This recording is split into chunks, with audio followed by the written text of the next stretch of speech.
DC is doing it again. They're dividing their fan base again.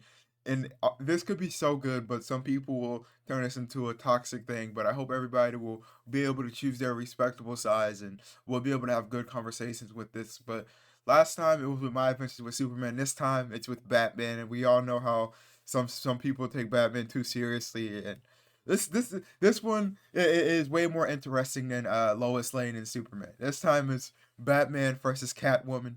DC has decided to do this thing called Gotham Wars. This is a new comic book series. If you want to read inside of Batman, I feel like this is a really easy guide into the character of Batman. The story is already interesting. We're already one issue in, and I can't wait to see what they do next. But Gotham War essentially is it's a conclusion of what happens in Night Terrors, and Batman ends up going to sleep for 8 weeks. And while he was asleep for 8 weeks, crime has literally stopped. Like there's barely even crime, only a little teeny tiny bit of crime.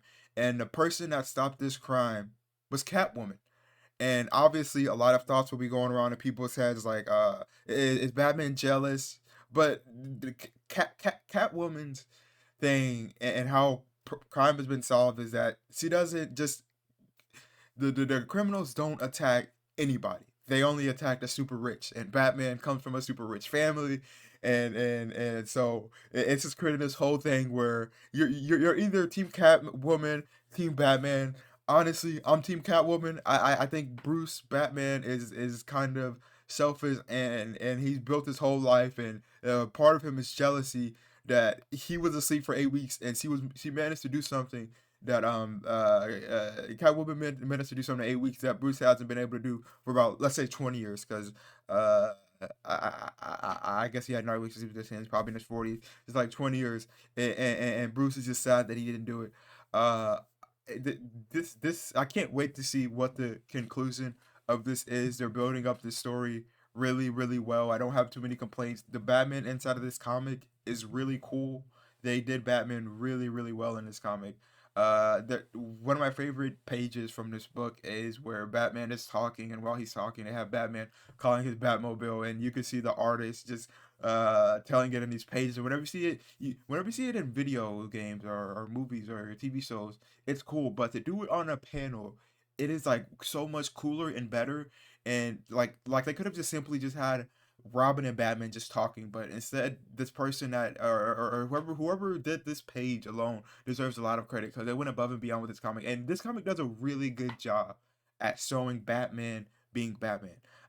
Yeah, so DC fans are divided. Catwoman stops crime, Batman's upset, uh, and I, I don't know how I would want this story to end. And that's not even a crazy part about this comic.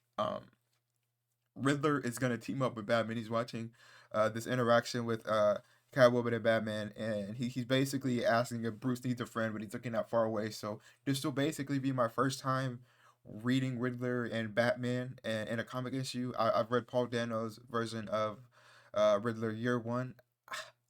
I have the first issue. I'm not that interested in it. I haven't read it after the third issue. I think it's good, but I just haven't picked it up afterwards.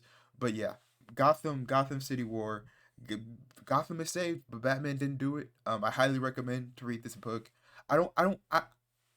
It's the way Catwoman does it. It's kind of it's like she's saying it's like she has some motive. She's telling Bruce's goal is impossible.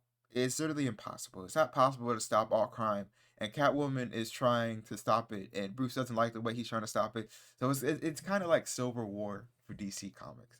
I don't know. I don't want to share too much, but DC is dividing its fans with this amazing issue and comic, and I love when stuff like this happens. I always feel like if I ever owned any type of media or entertainment or a pro wrestling company, I would always want I would kind of want my fan base to not like the same character. I would like them to be divided. I want them to think that this is a good guy and this is a bad guy. And I feel like we're missing some of that in this type of media. But stuff like this could be really dangerous, and I see why they don't incorporate stuff like this. But hopefully this goes well, and people will be able to respectfully decide if they're Team Catwoman or Team Batman. But yeah, that's it. Gotham War, Batman, Catwoman, such a cool comic. The Bat family is really in here. Another one of my favorite pages from this book is whenever uh, B- there's these robbers, right? And they're robbing this place. They're taking this jewelry, and remember they're taking this jewelry. Batman just says their name. He doesn't attack them or anything. As soon as he says their name, they immediately book it and take off, and they're not seen again because Batman just speaking. They said it's him, and to get that right in a comic book is just so amazing. Anyways, I just wanted to talk about this. Whenever I started doing YouTube, I wanted to talk about comic books. I want to get better at doing these kind of videos. I don't know if I want to spoil the comic whenever I come here. I kind of just want you guys to check out this comic, and hopefully I'm able to make you want to go to your local comic book store and read this comic, because the comic is good. It shows Batman being Batman. Catwoman looks cool in here. Batman looks cool. Bat Family's in here. Red Hood, if you like Red Hood, he's actually in here. I don't think Nightwing was there, but he didn't say anything. But yeah, you would have to do a little catching up with Batman, but it's the easy way to catch up to him too. Anyways, that's it. DC has divided their fan base with Batman and Catwoman. Hopefully, all fans can respect each other's opinions. And I'm gonna head out. Thank you guys for watching. Careful, I got some loved ones that depend on me. Thinking about my pops, cash and clothes and make it hard to sleep. That's why at 3 a.m. I'm counting money instead of counting sheep. And I ain't stopping till I make it. I got some promises to keep.